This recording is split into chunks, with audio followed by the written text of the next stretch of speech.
Hello friends, welcome to my channel magical manifesto. ನಿಮಗೆಲ್ಲರಿಗೂ ಸುಸ್ವಾಗತ. Manifestation ಅನ್ನೋದು ಕೆಲವರಿಗೆ ಅದ್ಭುತವಾಗಿ ಕೆಲಸ ಮಾಡುತ್ತೆ, ಆದರೆ ಇನ್ನೂ ಕೆಲವರಿಗೆ ಇಲ್ಲ. ಬಯಸಿದ್ದನ್ನು ಆಕರ್ಷಿಸೋಕೆ ಪ್ರಯತ್ನ ಮಾಡಿ ನಿರಾಶೆಗೊಂಡ ಅನುಭವ ಇದ್ದರೆ ಈ ವಿಡಿಯೋ ಖಂಡಿತ ನಿಮಗೆ ಸಹಾಯ ಮಾಡುತ್ತೆ. ನನ್ನ ಫ್ರೆಂಡ್ಸ್ಗೆ ಜಾಬ್ ಸಿಕ್ತು, ಒಳ್ಳೆ ಹೆಂಡತಿ ಸಿಕ್ಕಳು, ಆದರೆ ನಾನು ಮಾಡೋ ಅಫರ್ಮೇಷನ್ ಯಾಕೆ ವರ್ಕ್ ಆಗ್ತಿಲ್ಲ? ಈ ಥರದ ಪ್ರಶ್ನೆಗಳು ತುಂಬ ಸಾಮಾನ್ಯ. ಈ ಪ್ರಶ್ನೆ ಎಷ್ಟೋ ಜನರ ಮನಸ್ಸಿನಲ್ಲಿ ಇರಬಹುದು. ಮ್ಯಾನಿಫೆಸ್ಟೇಷನ್ ನಮಗೆ ಕೆಲಸ ಮಾಡದಿರಲು ಒಂದು ಕಾರಣವಿದೆ. ಅದೇನೆಂದರೆ ನಾವು ಮ್ಯಾನಿಫೆಸ್ಟೇಷನ್ ಸರಿಯಾಗಿ ಬಳಸುತ್ತಿಲ್ಲ. ಇದು ಪ್ರತಿಯೊಬ್ಬರಿಗೂ ಗೊತ್ತಾಗಬೇಕು. ನಮಗೆ ಯಾವುದಾದ್ರೂ ಟೆಕ್ನಿಕ್ ಕೆಲಸ ಮಾಡದಿದ್ದಾಗ ನಾವು ಯಾವಾಗಲೂ ಮಾಡುವ ಮೊದಲ ಕೆಲಸವೆಂದರೆ ಸುಲಭವಾಗಿ ಕೈ ಬಿಟ್ಟು ಬಿಡುವುದು. ಬಹುಶಃ ಇದು ನನಗೆ ಹೇಳಿ ಮಾಡಿಸಿದ್ದಲ್ಲ ಅಂತ ಅಂದ್ಕೊಳ್ತೀವಿ. ಬನ್ನಿ, ಇದಕ್ಕೆ ಉತ್ತರ ಏನು ಅಂತ ಕಂಡುಹಿಡಿಯೋಣ. ಇಲ್ಲಿ ಸಮಾಧಾನದ ವಿಷಯ ಏನು ಗೊತ್ತಾ? ಸಮಸ್ಯೆ ಇರೋದು ಆಕರ್ಷಣೆಯ ನಿಯಮ ಅಥವಾ ಲಾ ಆಫ್ ಅಟ್ರಾಕ್ಷನ್ನಲ್ಲಿ ಅಲ್ಲ. ಆ ನಿಯಮ ಗ್ರಾವಿಟಿ ಇದ್ದ ಹಾಗೆ, ಎಲ್ಲರಿಗೂ ಒಂದೇ ರೀತಿ ಕೆಲಸ ಮಾಡುತ್ತೆ. ಅಂದರೆ ಗ್ರಾವಿಟಿ ನನಗೆ ಕೆಲಸ ಮಾಡಲ್ಲ ಅಂದರೆ ನನ್ನ ಕೈಲಿದ್ದ ಸೇಬು ಹಣ್ಣು ಕೆಳಗೆ ಬೀಳಲ್ಲ, ಬೇರೆಯವರಿಗೆ ಬೀಳಬಹುದು. ಲಾ ಆಫ್ ಅಟ್ರಾಕ್ಷನ್ ಇದು ಒಂದು ಲಾ, ಎಲ್ಲರಿಗೂ ಅಪ್ಲೈ ಆಗುತ್ತೆ. ಹಾಗಾದರೆ ನಿಜವಾದ ಸಮಸ್ಯೆ ಎಲ್ಲಿದೆ? ಇದು ನಾವು ಬಳಸೋ ವಿಧಾನದಲ್ಲೇ ಇದೆ. ಆ ವಿಧಾನವನ್ನು ಹೇಗೆ ಸರಿಪಡಿಸಿಕೊಳ್ಳೋದು ಅಂತ ನೋಡೋಣ. ಮೊದಲನೆಯ ವಿಭಾಗದಲ್ಲಿ ಮ್ಯಾನಿಫೆಸ್ಟೇಷನ್ ಸಮಸ್ಯೆ ನೋಡೋಣ. ಮೊದಲಿಗೆ ಸಾಮಾನ್ಯವಾಗಿ ಎಲ್ಲರೂ ಮಾಡೋ ಒಂದು ದೊಡ್ಡ ತಪ್ಪು ಏನು ಅಂತ ಅರ್ಥ ಮಾಡ್ಕೊಳ್ಳೋಣ. ಎರಡನೇ ವಿಭಾಗ ಫ್ರೀಕ್ವೆನ್ಸಿ ನಿಯಮ. ಈಗ ಮ್ಯಾನಿಫೆಸ್ಟೇಷನ್ ಅರ್ಥ ಮಾಡ್ಕೊಳ್ಳೋಕ್ಕೆ ಒಂದು ಹೊಸ ಆ್ಯಂಗಲ್ನಿಂದ ನೋಡೋಣ ಬನ್ನಿ. ಇದರ ಅರ್ಥ ತುಂಬ ಸಿಂಪಲ್.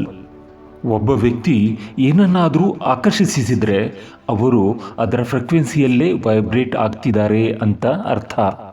ಏನನ್ನಾದರೂ ಆಕರ್ಷಿಸಲು ಆಗ್ತಿಲ್ಲ ಅಂದರೆ ಅವರ ಫ್ರೀಕ್ವೆನ್ಸಿ ಅದಕ್ಕೆ ಮ್ಯಾಚ್ ಆಗ್ತಿಲ್ಲ ಅಷ್ಟೇ. ಹಾಗಾದರೆ ಯಾರಾದರೂ ನೆಗೆಟಿವಿಟಿಯನ್ನೇ ಆಕರ್ಷಿಸಿದರೆ ಅದಕ್ಕೆ ಕಾರಣ ಏನು? ಸಿಂಪಲ್, ಅವರು ನೆಗೆಟಿವ್ ಫ್ರೀಕ್ವೆನ್ಸಿಯಲ್ಲೇ ವೈಬ್ರೇಟ್ ಆಗ್ತಿದ್ದಾರೆ. ಇದು ಬರೀ ಫೀಲಿಂಗ್ ಅಲ್ಲ, ಇದು ಪಕ್ಕಾ ಸೈನ್ಸ್. ಎರಡು ವಸ್ತುಗಳು ಒಂದೇ ಫ್ರೀಕ್ವೆನ್ಸಿಯಲ್ಲಿ ವೈಬ್ರೇಟ್ ಮಾಡಿದಾಗ ಅವು ಪರಸ್ಪರ ಆಕರ್ಷಿಸುತ್ತವೆ. ಅಂದರೆ ಈಗ ನೆಗೆಟಿವ್ ಪರಿಸ್ಥಿತಿ ನನ್ನ ಜೀವನದಲ್ಲಿದ್ದರೆ ಅದನ್ನೇ ನಾನು ಆಕರ್ಷಣೆ ಮಾಡ್ತಿದ್ದೀನಿ ಅಂತ ಅರ್ಥ. ಈಗ ಈ ರೇಡಿಯೋ ಉದಾಹರಣೆ ನೋಡಿ. 93 FM ಟ್ಯೂನ್ ಮಾಡಿ 101 FM ಹಾಡನ್ನು ಕೇಳೋಕ್ಕಾಗತ್ತಾ? ಸಾಧ್ಯವೇ ಇಲ್ಲ. ಯಾವ ಫ್ರೀಕ್ವೆನ್ಸಿಗೆ ಟ್ಯೂನ್ ಮಾಡ್ತೀವೋ ಅದೇ ಚಾನಲ್ ಸಿಗುತ್ತೆ ಅಷ್ಟೇ. ನಮ್ಮ ಜೀವನಕ್ಕೂ ಇದೇ ರೂಲ್ ಅಪ್ಲೈ ಆಗುತ್ತೆ. ಉದಾಹರಣೆಗೆ ಈಗ 98454 ಕಾಲ್ ಮಾಡಿ 83425 ಯಾಕೆ ಕಾಲ್ ಹೋಗ್ತಿಲ್ಲ ಅಂತ ಚಿಂತಿಸಿದರೆ ಹೇಗೆ? ಇದು ಸಾಧ್ಯವೇ? ನಮ್ಮ ಜೀವನದಲ್ಲಿ ಏನಾದರೂ ಇದ್ದರೆ ಆ ಫ್ರೀಕ್ವೆನ್ಸಿ ನಾವು ಆ ವೈಬ್ರೇಟ್ ಮಾಡ್ತಿರೋದಕ್ಕೆ ಕಾರಣ. ಹಾಗಾಗಿ ನೆಗೆಟಿವ್ ಫೀಲಿಂಗ್ಸ್ ಮತ್ತು ಯೋಚನೆಗಳ ಫ್ರೀಕ್ವೆನ್ಸಿಯಲ್ಲಿದ್ದಾಗ ಪಾಸಿಟಿವ್ ರಿಸಲ್ಟನ್ನು ಆಕರ್ಷಿಸೋಕೆ ಆಗೋದೇ ಇಲ್ಲ. ಫ್ರೀಕ್ವೆನ್ಸಿಗಳು ಮ್ಯಾಚ್ ಆಗಲೇಬೇಕು.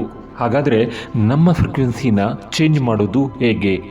ಇವತ್ತು ಈ ವಿಡಿಯೋನಲ್ಲಿ ನಾವು ತಗೊಳ್ಬಹುದಾದ ಈ 3 ಸ್ಟೆಪ್ಗಳನ್ನು ಈ 3ನೇ ವಿಭಾಗದಲ್ಲಿ ನೋಡೋಣ. ಇದು ತಕ್ಷಣವೇ ನಿಮ್ಮ ಮ್ಯಾನಿಫೆಸ್ಟ್ ಕೆಲಸ ಮಾಡುವಂತೆ ಮಾಡುತ್ತೆ.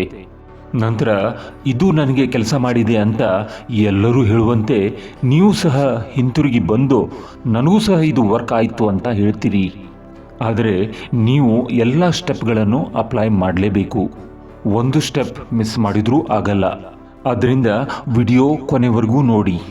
ಈ 3ನೇ ವಿಭಾಗದಲ್ಲಿ 3 ಸ್ಟೆಪ್ಗಳ ಬಗ್ಗೆ ನೋಡೋಣ. ಮೊದಲನೇ ಸ್ಟೆಪ್ ಭಾವನೆ ಮತ್ತು ಅಭ್ಯಾಸ. ಮೊದಲು ನಿಮ್ಮ ಅಫರ್ಮೇಷನ್ ಭಾವನೆಯೊಂದಿಗೆ ಅನುಭವಿಸಿ, ನಂತರ ಅಫರ್ಮೇಷನ್ ಹೇಳಿ. ಫೀಲ್ ಫಸ್ಟ್, ನಂತರ ಪ್ರಾಕ್ಟೀಸ್ ಮಾಡಿ. ಈ 2 ಸ್ಟೆಪ್ ಒಂದಕ್ಕೊಂದು ಕನೆಕ್ಟ್ ಆಗಿವೆ. ಅದು ತುಂಬಾ ಮುಖ್ಯ. ಇದು ಕೇಳೋಕೆ ತುಂಬಾ ಸಿಂಪಲ್ ಅನ್ನಿಸಬಹುದು, ಆದರೆ ಇದೇ ಸತ್ಯ. ಸುಮ್ಮನೆ ಪದಗಳನ್ನು ರಿಪೀಟ್ ಮಾಡೋದ್ರಿಂದ ಏನೂ ಆಗಲ್ಲ. ಆ ಪದಗಳಿಗೆ ಪವರ್ ಬರೋದೇ ಫೀಲಿಂಗ್ಸ್ನಿಂದ. ನಾನು ಅಫರ್ಮೇಷನ್ ಹೇಳಿ ಅದರಿಂದ ಫೀಲಿಂಗ್ ಬರಲಿ ಅಂತ ಕಾಯ್ತಿದ್ದೆ. ನಾನು ಸಂತೋಷವಾಗಿದ್ದೇನೆ ಅಂತ 100 ಬಾರಿ ಹೇಳಿದರೂ ನನ್ನ ಮನಸ್ಸಿನೊಳಗೆ ಬೇಸರನೇ ತುಂಬಿರುತ್ತೆ. ಸಕ್ಸಸ್ ಬೇಕು ಅಂದರೆ ಅಫರ್ಮೇಷನ್ ಹೇಳೋಕ್ಕೂ ಮುಂಚೆ ಆ ಸಕ್ಸಸ್ನ ಫೀಲಿಂಗನ್ನು ಅನುಭವಿಸಬೇಕು. ಒಂದು ಖಾಲಿ ಬಂದೂಕಿನಿಂದ ಗುಂಡು ಹಾರಿಸೋಕ್ಕಾಗತ್ತಾ? ಅದೇ ರೀತಿ ಭಾವನೆಗಳೇ ಇಲ್ಲದಿದ್ದಾಗ ಬರೀ ಮಾತುಗಳಿಂದ ಏನೂ ಪ್ರಯೋಜನವಿಲ್ಲ. ನಾನು ಖುಷಿಯಾಗಿದ್ದರೆ ಇನ್ನಷ್ಟು ಖುಷಿಯನ್ನು ಅಟ್ರ್ಯಾಕ್ಟ್ ಮಾಡ್ತೀನಿ. ನಾನು ಸಕ್ಸಸ್ಫುಲ್ ಆಗಿದ್ದರೆ ಇನ್ನಷ್ಟು ಯಶಸ್ಸನ್ನು ಅಟ್ರ್ಯಾಕ್ಟ್ ಮಾಡ್ತೀನಿ. ಆದರೆ ಅಫರ್ಮೇಷನ್ ಹೇಳಿದ ನಂತರ ಖುಷಿಯಾಗಿರಲ್ಲ. ಯಾಕೆಂದರೆ ನನಗೆ ಇನ್ನೂ ಡೌಟ್ಸ್, ಅನುಮಾನಗಳಿವೆ. ಇದು ಆಗುತ್ತೋ ಇಲ್ವೋ ಅನ್ನೋ ಡೌಟ್. ಬಾಯಲ್ಲೇ ಹೇಳಿದರೆ ಸಾಕಾಗಲ್ಲ, ಇನ್ನೂ ಏನೋ ಮಾಡೋಕ್ಕೆ ಬಾಕಿ ಇದೆ ಅನ್ನೋ ಅನುಮಾನ ಇದ್ದೇ ಇರುತ್ತೆ. ಆದರೆ ಇಲ್ಲಿ ಎಕ್ಸಾಕ್ಟ್ಲಿ ಅಪೋಸಿಟ್ ಮಾಡಬೇಕಿದೆ. ಫೀಲ್ ಫಸ್ಟ್, ನಂತರ ಅಫರ್ಮೇಷನ್ ಹೇಳಿ. ಉದಾಹರಣೆಗೆ ಶಿವರಾತ್ರಿಯಲ್ಲಿ ಸಾಕಷ್ಟು ಜನರು ಒಂದೆಡೆ ಸೇರಿ ಓಂ ನಮಃ ಶಿವಾಯ ಎಂದು ಜಪಿಸಿದಾಗ ಆ ಎನರ್ಜಿ, ಆ ಎಮೋಷನ್, ಆ ಫೀಲಿಂಗ್ ಹೇಗಿರುತ್ತೆ ನೀವು ನೋಡಿರ್ಬೇಕಲ್ಲ. ಅದೇ ಭಾವನೆ, ಎಮೋಷನ್ ಬೇಕಾಗಿರೋದು. ಒಂದು ಒಳ್ಳೆ ಮೋಟಿವೇಶನಲ್ ಹಾಡು ಪ್ಲೇ ಮಾಡಿದಾಗ ನಮ್ಮನ್ನು ಉತ್ಸಾಹಗೊಳಿಸುತ್ತೆ.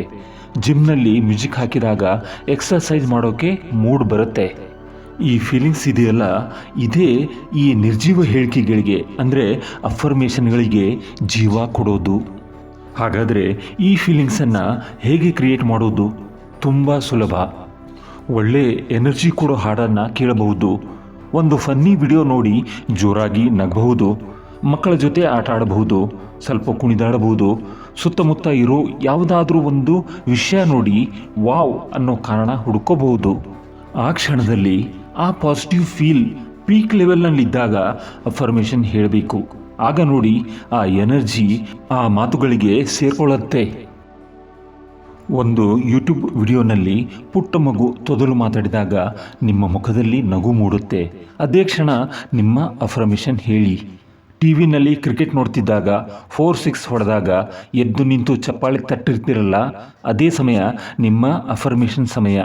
ದಿನದ ಸಮಯದಲ್ಲಿ ನಿಮಗೆ ಆಗುವ ಸಣ್ಣ ಪುಟ್ಟ ಖುಷಿಯ ಸಮಯ, ಅದನ್ನು ಉಪಯೋಗಿಸಿ. ಆದರೆ ಅದನ್ನು ಮಾಡಲು ಬೆಸ್ಟ್ ಪ್ಲ್ಯಾನ್ ಅಂದರೆ ದಿನದ ಒಂದು ಸಮಯವನ್ನು ನಿರ್ಧರಿಸುವುದು. ಉದಾಹರಣೆಗೆ ರಾತ್ರಿ 10 ಗಂಟೆಗೆ ಅಥವಾ ಬೆಳಿಗ್ಗೆ 8 ಗಂಟೆಗೆ.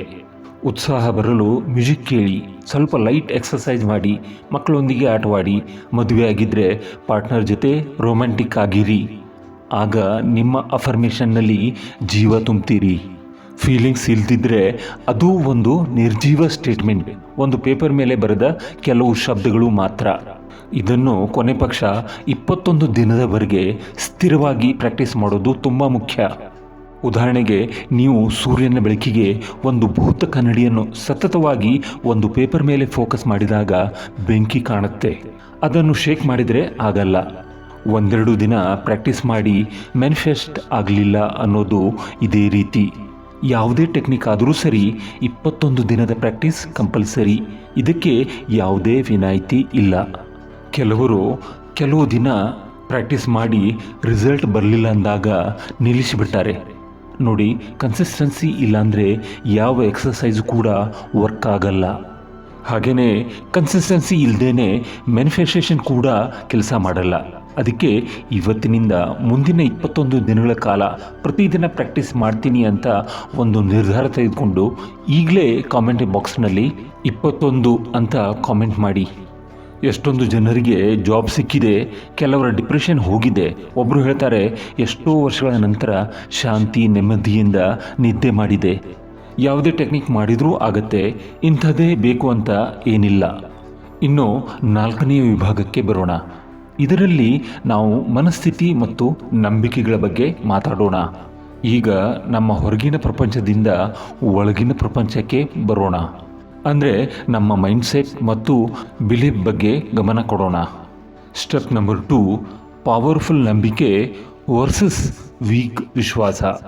ನಮ್ಮ ಲೈಫ್ನಲ್ಲಿ ಮ್ಯಾನಿಫೆಸ್ಟೇಷನ್ ವರ್ಕ್ ಆಗದೇ ಇರೋಕ್ಕೆ ಕಾರಣ ನಮ್ಮ ಲಿಮಿಟಿಂಗ್ ಬಿಲೀಫ್ಸ್, ಅಂದರೆ ಸೀಮಿತಗೊಳಿಸುವ ನಂಬಿಕೆಗಳು, ಕೊರತೆಯ ನಂಬಿಕೆಗಳು.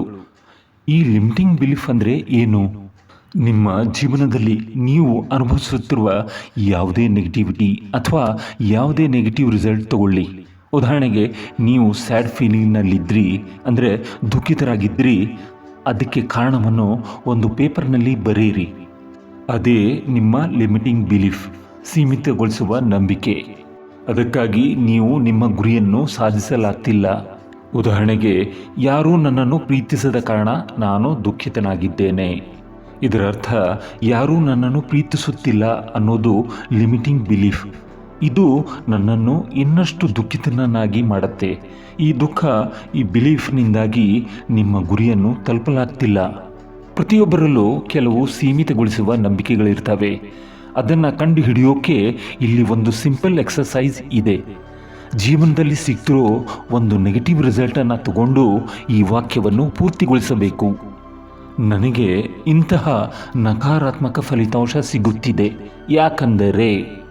ಈಗ ನೋಡಿ, ಈ ಯಾಕಂದರೆ ಪದದ ನಂತರ ಏನು ಉತ್ತರ ಬರುತ್ತೋ ಅದೇ ನಮ್ಮನ್ನು ತಡೆಯುತ್ತಿರುವ ಆ ಲಿಮಿಟಿಂಗ್ ಬಿಲೀಫ್.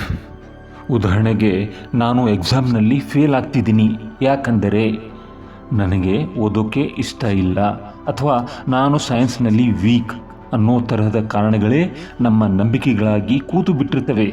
ಅವು ಸತ್ಯ ಅಲ್ಲ, ಅವು ನಾವು ನಂಬಿರೋ ಕಥೆಗಳಷ್ಟೇ. ನಮ್ಮ ನಂಬಿಕೆ ಬದಲಾದಾಗ ನಮ್ಮ ರಿಯಾಲಿಟಿಯನ್ನು ಬದಲಾಗುತ್ತೆ. ಆದರೆ ನೀವು ನಿಜವಾಗ್ಲೂ ಸೈನ್ಸ್ ಸ್ಟಡಿ ಮಾಡೋಕ್ಕೆ ಇಷ್ಟಪಡದೇ ಇರಬಹುದು. ನೀವು ಹುಟ್ಟಿದಾಗ ಡಾಕ್ಟರ್ ನಿಮ್ಮನ್ನು ಒಂದ್ಸಲ ನೋಡಿ ಈ ಮಗು ಸ್ಟಡಿ ಮಾಡಲ್ಲ ಅಂತ ಹೇಳಿರ್ಬೋದಾ? ಯಾರೂ ಹುಟ್ಟಿನಿಂದ ಸ್ಟಡಿ ಮಾಡೋ ಸಾಮರ್ಥ್ಯ ಪಡೆದುಕೊಂಡು ಹುಟ್ಟಿರಲ್ಲ. ಆದರೆ ನಾನು ಸ್ಟಡಿ ಮಾಡೋಕ್ಕಾಗಲ್ಲ ಅಂತ ಬಲವಾಗಿ ನಂಬಿದರೆ ನೀವು ನಿಮ್ಮನ್ನೇ ಪ್ರೋಗ್ರಾಮ್ ಮಾಡ್ತಿದ್ದೀರಿ.